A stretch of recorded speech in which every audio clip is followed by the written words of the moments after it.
SBN college of education की online classes में आपका हार्दिक स्वागत है। हमारा चल रहा है हिंदी भाषा शिक्षण और प्रवीणता, जो हमारा विषय है डीएलएड सेकेंड ईयर का। उसमें हमारा टॉपिक चल रहा है हिंदी मातृभाषा शिक्षण का महत्व। हम हिंदी भाषा शिक्षण के उद्देश्यों के बारे में चर्चा कर चुके हैं, तो आज हम पढ़ेंगे हिंदी मातृभाषा शिक्षण का क्या महत्व है। तो मातृभाषा क्या हो गया, हमारी माँ की भाषा। तो मातृभाषा क्या हो गई, जो हमारी एक तो मातृ यानी माता होती है, एक होती है हमारी जो मातृभूमि, इसके समान मातृभाषा भी क्या है, पूजनीय। इनके अनुसार मातृभाषा भी कितनी क्या है, वंदनीय है।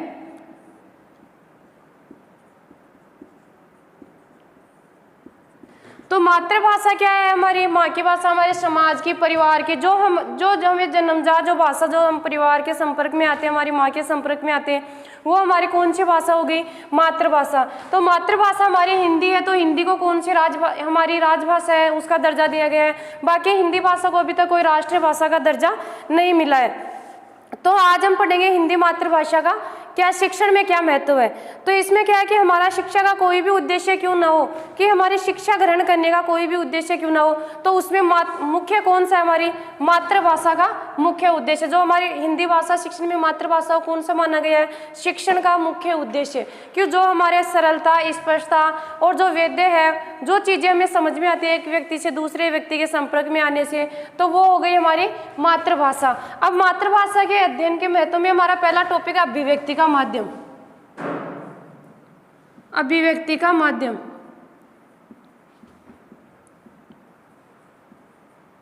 अब अभिव्यक्ति के माध्यम में हम देखते हैं कि अभिव्यक्ति हमारी जो मौखिक और लिखित अभिव्यक्ति है, हम एक व्यक्ति से दूसरे व्यक्ति, अब शिक्षा के क्षेत्र में देखें तो क्या होगा कि कोई शिक्षा के क्षेत्र में कैसे शिक्षित व्यक्ति है, उसके साथ हम अपने विचारों का आदान प्रदान करेंगे, तो हम हिंदी भाषा का सहारा लेंगे। तो विचारों की अभिव्यक्ति का माध्यम कौन सा हो गया, हमारी मातृभाषा। अब संकुचित अर्थ में मातृभाषा कही जाने वाली भाषा क्या होता है, बच्चा जन्म के कुछ दिन के बाद ही सीखने लग जाता। जब बच्चा जन्म लेता है तब उसे ऐसे कोई महसूस नहीं होता, लेकिन जन्म के 2-4 महीने बाद क्या होता है, वह अपने माँ के हाव भाव या माँ की भाषा समझने लग जाता है। तो जन्म के कुछ दिन पश्चात क्या होता है, भाषा का उसे ज्ञान होने लगता है। जैसे जैसे उसके अंग क्या होते हैं, उसके ज्ञानेंद्रिय और कर्मेंद्रिय क्या होती है, एक्टिव यानी सक्रिय होती है। तो सक्रिय होती है तो उसे क्या होगा, वह जिज्ञासु प्रवृत्ति का हो जाएगा बच्चा, और एक माँ के या परिवार के जो सदस्य उनके हाव भाव सीखने को उसकी इच्छा प्रवृत्ति, जिज्ञासु प्रवृत्ति का होगा। तो स्वर यंत्र द्वारा अपने माता पिता, भाई बहन तथा संपर्क में आने वाले अन्य व्यक्तियों की भाषा को किसके द्वारा सीखता है, अनुकरण। क्या कर रहा है, उनका अनुकरण कर रहा है, कि जो बातें वो बोल रहे हैं उनको क्या कर रहा है, वो उनका अनुकरण करके सीख रहा है। तो बच्चा क्या कर रहा है, अभिव्यक्ति का माध्यम क्या कर रहा है, भाषा। तो भाषा उसकी परिवार की भाषा हो गई, परिवार की भाषा।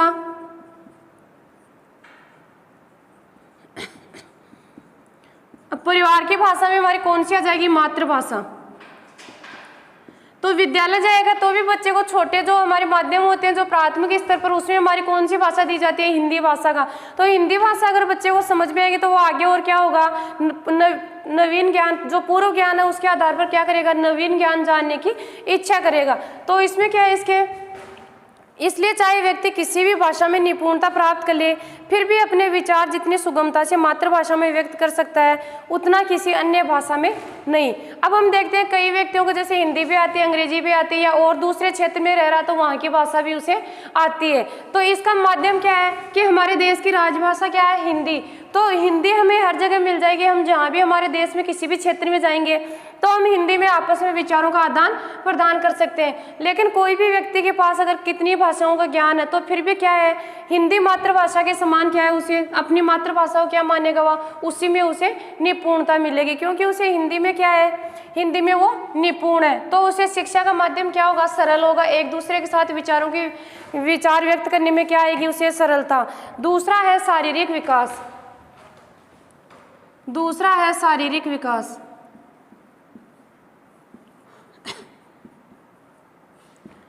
और शारीरिक विकास में क्या होगा कि बच्चे में क्या होता है, शारीरिक विकास के लिए जितना आवश्यक पौष्टिक भोजन है उतना ही क्या है, बच्चे के लिए पूरी नींद लेना। पूरी नींद लेगा तो बच्चा क्या रहेगा, प्रसन्नचित्त रहेगा, यानी खुश रहेगा। अगर बच्चे का विकास, शारीरिक विकास से पोषण नहीं मिलेगा तो उसे ना तो नींद आएगी, ना वो खुश रह पाएगा, एक चिड़चिड़ा व्यवहार या उसमें फिर क्या होगा, चिड़चिड़ा रहेगा, तो उसका दिमाग का मानसिक विकास है इतना नहीं हो पाएगा, शारीरिक विकास है, तो वो एक कुपोषण का शिकार हो जाएगा, या फिर पिछड़े हुए बालकों की जो उसमें कुछ किसी शरीर में विकलांगता ही आ जाएगी। तो बच्चे को क्या है, जिस प्रकार भोजन के लिए किसकी आवश्यकता होती है, पोषण की, तो उसी प्रकार हमें क्या होती है कि शिक्षा के लिए मातृभाषा दूसरी आवश्यकता की पूर्ति सहायक सिद्ध होती है। माताएं शिशुओं को लोरियां सुनाती हैं, तो लोरियों द्वारा बच्चे क्या होते हैं, प्रसन्न होते हैं। एक उसे आदत हो जाती है कि बच्चा उसका अनुकरण कर रहा है, कि अनुकरण करके क्या, माँ लोरी सुना रही तो बच्चा क्या करेगा, सुनेगा, तो सोते सोते उसको क्या आ जाएगी, नींद आ जाएगी, तो फिर उसकी वो एक आदत बन जाएगी। तो बच्चे को क्या मिल रहा है, पूर्व ज्ञान से एक नया ज्ञान सीखने को मिल रहा है। तो इसके आगे रायब्रन ने क्या कहा है कि मातृभाषा क्या है, एक उपकरण।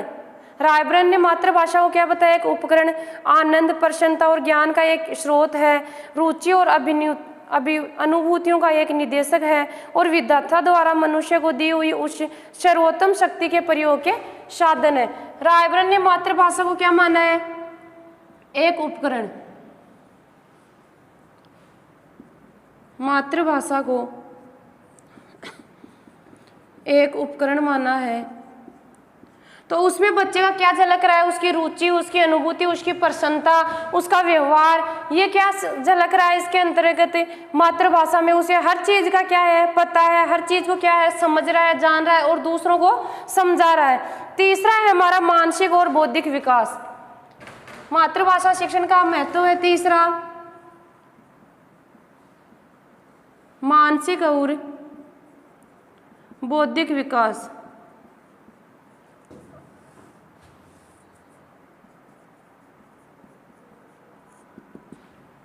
अब मानसिक और बौद्धिक विकास में क्या है कि मानसिक और बौद्धिक विकास की दृष्टि से भी मातृभाषा का अपना महत्व है। अब इसका महत्व किस प्रकार है कि मानसिक विकास के लिए जिस प्रकार पहली आवश्यकता विचार शक्ति की होती है, उसी प्रकार किसकी होती है, भाषा की। कि जिस प्रकार मानसिक विकास के लिए किसकी आवश्यकता होती है, विचारों की। तो विचार, हमारे जो विचार हम किसके माध्यम से अभिव्यक्त करेंगे, भाषा के माध्यम से। और जब हमारे पास भाषा है तो हम विचार किसका विनिमय करेंगे, विचारों का। तो दोनों क्या हो गए, एक दूसरे के पूरक हो गए। तो भाषा का माध्यम क्या है, विचार, विचारों का माध्यम क्या है, भाषा। तो इसके अंतर्गत गांधी जी ने क्या कहा है कि मानसिक विकास के लिए भाषा को उतना आवश्यक माना है जितना शिशु के लिए शारीरिक विकास का। शारीरिक विकास के लिए शिशु के लिए क्या चाहिए, माता का दूध। अब महात्मा गांधी ने क्या परिभाषा दी है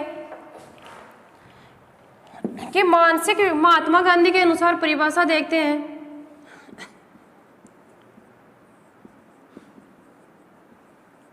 गांधी जी के अनुसार मानसिक और बौद्धिक विकास में उन्होंने एक परिभाषा दी है कि बालक के मानसिक विकास के लिए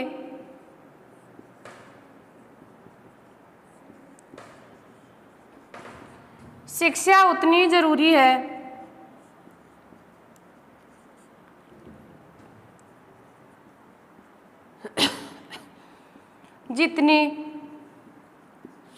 जितना बच्चे के लिए माँ का दूध। अब शिक्षा में हमारी कौन सी आ गई, मातृभाषा। तो बालक के मानसिक विकास के लिए मातृभाषा का उतना ही महत्व है जितना शिशु के शारीरिक विकास के लिए। अब बच्चे का क्या हो रहा है, शारीरिक विकास, तो उसके लिए क्या हो रहा है, माँ का दूध। तो बालक के मानसिक विकास के लिए मातृभाषा शिक्षा क्या है, उतनी ही जरूरी है जितना बच्चे के शारीरिक विकास के लिए क्या है, माँ का दूध जरूरी। तो बच्चे को क्या बताया कि मातृभाषा को कितना महत्वपूर्ण बताया कि जिस प्रकार एक बच्चे का पालन पोषण माँ करती है, तो उसी प्रकार हमारा भी एक विकास, हमारा मानसिक और बौद्धिक विकास किसके द्वारा हो रहा है, हमारी मातृभाषा के द्वारा। हम जितनी कोई भी चीज़ की व्याख्या हमारी मातृभाषा में कर सकते हैं उतना हम अन्य भाषाओं में नहीं कर सकते। अगला है हमारा इसका महत्व, भावात्मक विकास। चौथा महत्व है भावात्मक विकास।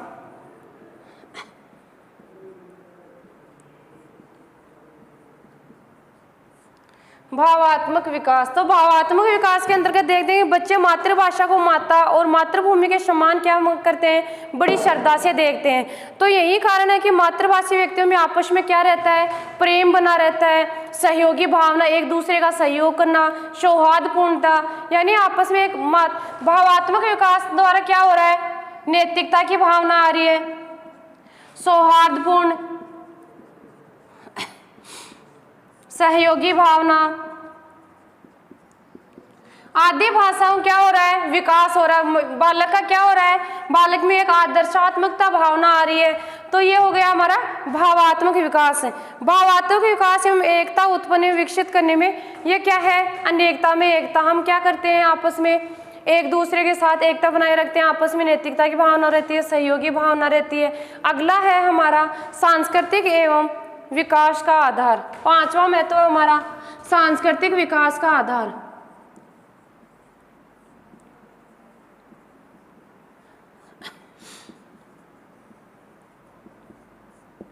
सांस्कृतिक विकास का आधार। अब क्या होना चाहिए हमें, जैसे बालक को परिवार का ज्ञान होता है, विद्यालय में प्रवेश दिला दिया, विद्यालय को हो गया, तो इसके साथ साथ उसे क्या होना चाहिए, अन्य जो हमारी सांस्कृतिक गतिविधियां हैं, जैसे खेल कूद, समाज में अनेक सांस्कृतिक कार्यक्रम, हमारी जो साहित्यिक गतिविधियां या अनेक कोई जो विद्वान है उनके उपन्यास पढ़ना, तो हमें क्या होना चाहिए, शिक्षा और समाज के साथ साथ, समाज में रहने के साथ साथ क्या करना चाहिए, अन्य सांस्कृतिक गतिविधियों का भी आयोजन करना चाहिए, अनेक जयंतियां मनाना चाहिए, अनेक ऐसे प्रकार के जो विशेष लगाव होता है हमारा जो साहित्य के प्रति, उसके प्रति क्या होना चाहिए, उसमें रुचि जागृत होती है। रुचि जागृत होगी तो हमें क्या होगा, उसमें एक जिज्ञासा उत्पन्न होगी, हम उस साहित्य को या कुछ नया सीखने की कोशिश करेंगे।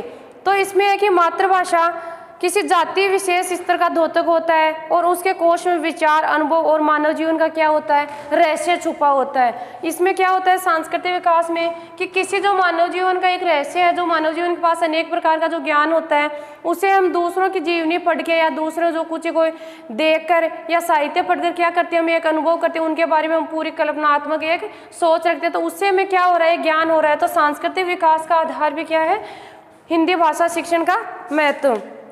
आगे देखते हैं बच्चों में आदर्श नागरिकता का विकास। बच्चों में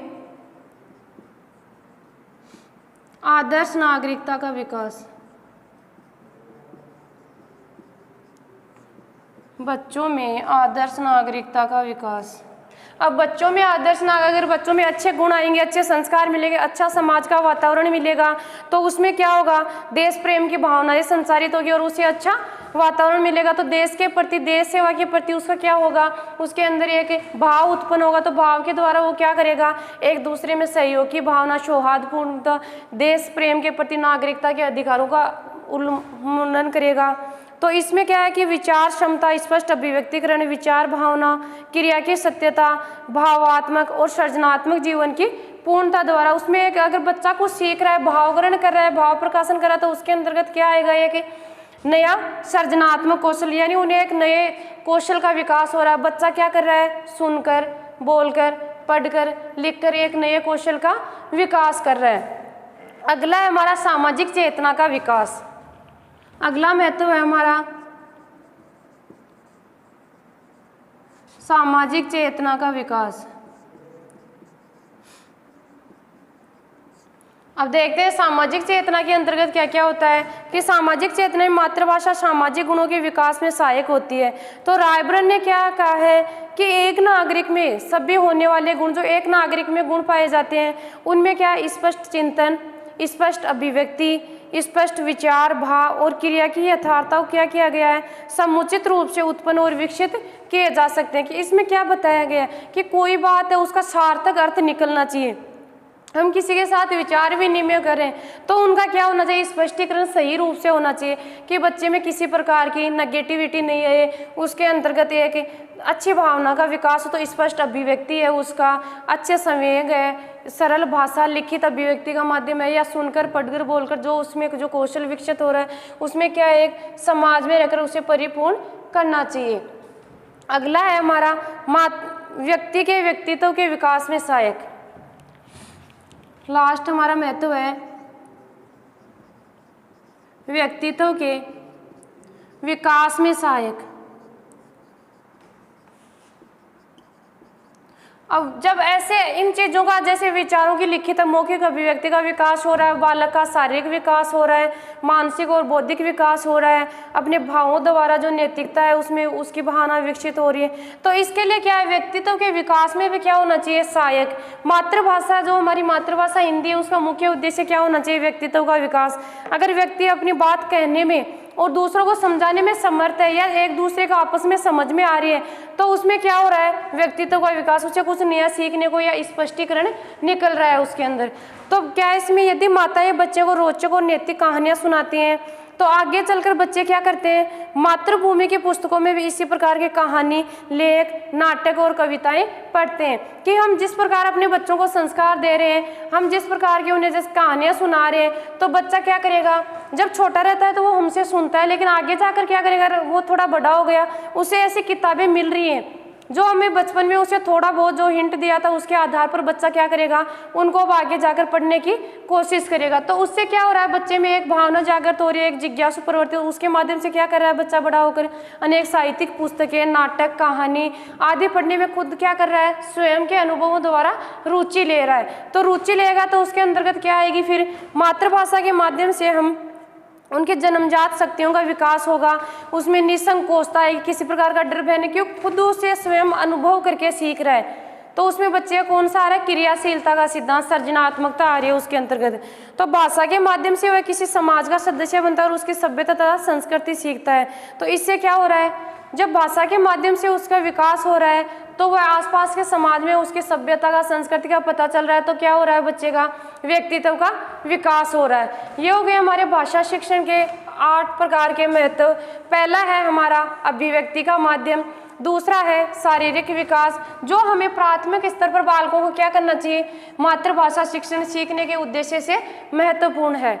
तीसरा है बच्चे का मानसिक और बौद्धिक विकास। अगला हमारा भावात्मक विकास, सांस्कृतिक विकास, बच्चों में आदर्श नागरिकता का विकास, सामाजिक चेतना का विकास, और लास्ट है हमारा व्यक्तित्व के विकास में सहायक। तो ये हो गए हमारे इसके मूल्य। अब देखते हैं भाषा शिक्षण के उद्देश्यों का मूल्यांकन। अब एनसीएफ 2005 में जो भाषा शिक्षण के उद्देश्य दिए गए हैं उनके मूल्यांकन का वर्णन किया गया, उनके बारे में हम थोड़ा विस्तार से पढ़ेंगे। हिंदी मातृभाषा शिक्षण का मूल्यांकन। अब मूल्यांकन में हमारा जो इसके अंतर्गत क्या है कि भाषा के संदर्भ में देखें तो मौखिक और लिखित परीक्षा द्वारा बालकों में क्या होती है, शब्द क्षमता, व्याकरण, शब्दों का अर्थ, वाक्य रचना आदि सीखने, पढ़ने लिखने कौशल की क्या की जाती है, जांच।